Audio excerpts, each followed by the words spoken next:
Hello everyone, welcome back to yet another episode of psych of Devu. അപ്പോൾ ഇന്ന് December 15th ആണ്, മാസം പകുതിയായിരിക്കുന്നു. ആൻഡ് ഇറ്റ്സ് എ സൺഡേ ഒരു ഫൺ ഡേ ആക്കാനായിട്ടുള്ള ശ്രമത്തിലാണ്. ഇന്ന് നമുക്ക് ചെന്നിട്ട് ഒത്തിരി പരിപാടികളുണ്ട്. ആക്ച്വലി ഇന്ന് സെഷൻ ഉണ്ടായിരുന്നു, പിന്നെ നമുക്ക് കുറച്ച് പ്രോഗ്രാംസ് ഉണ്ടായിരുന്നു. പ്രോഗ്രാംസ് ആസ് എൻ ലൈക്ക് കുറേ നമ്മൾ ക്രിസ്മസ് ഫ്രണ്ടിനെയൊക്കെ എടുക്കുന്നുണ്ട്. ഒരു വെറൈറ്റി ക്രിസ്മസ് ഫ്രണ്ട് സെലക്ഷനാണ്. അപ്പോൾ അതിൻ്റെ കുറച്ച് പരിപാടികളുണ്ടായിരുന്നു. എന്താണെന്ന് ഞാൻ വഴിയെ പറഞ്ഞുതരാം. പിന്നെ അതിനുശേഷം നമുക്ക് കുറച്ച് ഷൂട്ട്സ് എടുത്ത് വെക്കാനുണ്ടായിരുന്നു. ഞാൻ കുറച്ച് ദിവസത്തേക്ക് ഇവിടെ കൊച്ചിയിലുണ്ടാവില്ല.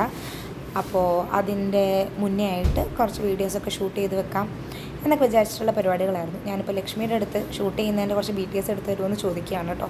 അപ്പോൾ സാബിറും ഹിസാനയും അവിടെ ആക്ച്വലി ലൈറ്റൊക്കെ സെറ്റ് ചെയ്തുകൊണ്ടിരിക്കുക. സാബിർ ഭയങ്കര എന്താ പറയുക, എഫിഷ്യൻ്റ് ആയിട്ടുള്ള ഒരാളാണ്. അവന് ഒരുപാട് കഴിവുകളുണ്ട്, പക്ഷേ കുറച്ച് ഇൻട്രോവേർഷൻ ഉണ്ട്. സോ അതുകൊണ്ട് തന്നെ അവനിപ്പോൾ തീരെ ക്യാമറയുടെ മുമ്പിൽ വരാൻ റെഡിയാകുന്നില്ല. അവൻ പറഞ്ഞു അവൻ എടുക്കണ്ട എന്ന് പറഞ്ഞുകൊണ്ടിരിക്കുകയാണ്. അതിൻ്റെ ഇടയ്ക്ക് എൻ്റെ കാലിൽ നിന്ന് ഇങ്ങനെ ചെറിയൊരു പണിയും കിട്ടിയായിരുന്നു കേട്ടോ. ഒന്ന് വണ്ടിയുടെ സ്റ്റാൻഡ് തട്ടിയതാ. ആൻഡ് അതിനുശേഷം നമ്മൾ മെല്ലനെ ഷൂട്ടൊക്കെ തുടങ്ങി.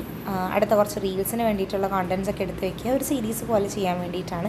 അപ്പോൾ അതിൻ്റെ അണിയറ പരിപാടികളാണ് ഈ കണ്ടുകൊണ്ടിരിക്കുന്നത്. എന്തൊക്കെ കഷ്ടപ്പാടല്ലേ. എനിക്ക് പണ്ട് നമ്മൾ ജസ്റ്റ് ഫോണിൽ ഓക്കെ എവിടെയെങ്കിലും ഒത്തിരി വെളിച്ചം കിട്ടുന്ന ഒരു സ്ഥലം എന്ന് വിചാരിച്ചൊക്കെ എടുത്തുകൊണ്ടിരുന്നിടത്തു നിന്ന് ഈ പിള്ളേർ വന്നതിന് ശേഷം നമ്മുടെ മുഖച്ഛായ മാറാൻ തുടങ്ങിയത്.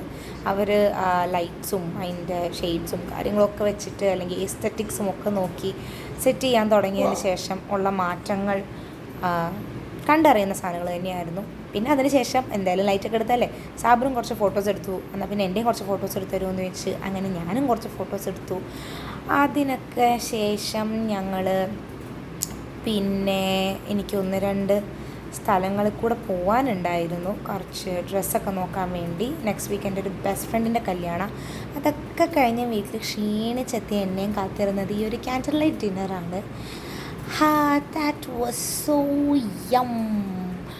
അയ്യോ, രക്ഷയുണ്ടായിരുന്നില്ല. ഇത് ഞാൻ വെറുതെ വീഡിയോ എടുത്തിരുന്നു, അതുകൊണ്ട് മറ്റേ ലാൻഡ്സ്കേപ്പ് എടുക്കാൻ പറ്റിയില്ല. സൂപ്പർ ബിരിയാണി ആയിരുന്നു. വലിയ ആർഭാടമൊന്നും ഉണ്ടായിരുന്നില്ല. ബിരിയാണി, സാലഡ്, അച്ചാറ്, പപ്പടം അത്ര ഉണ്ടായിരുന്നുള്ളൂ. ബട്ട് ഓ മൈ ഗോഡ്, കപ്സയായിരുന്നു ആക്ച്വലി. അടിപൊളി സാധനമായിരുന്നു. അപ്പോൾ തോന്നി കുറച്ച് ഫുഡ് ഇൻസയ്ക്ക് ഇച്ചുനും കൊണ്ടേ കൊടുക്കാമെന്ന്. ഇച്ചുനെ കിട്ടിയില്ല, പക്ഷേ ഇൻസയ്ക്ക് ഫുഡ് കൊണ്ടേ കൊടുത്തു. And that was a happy Sunday for me. By.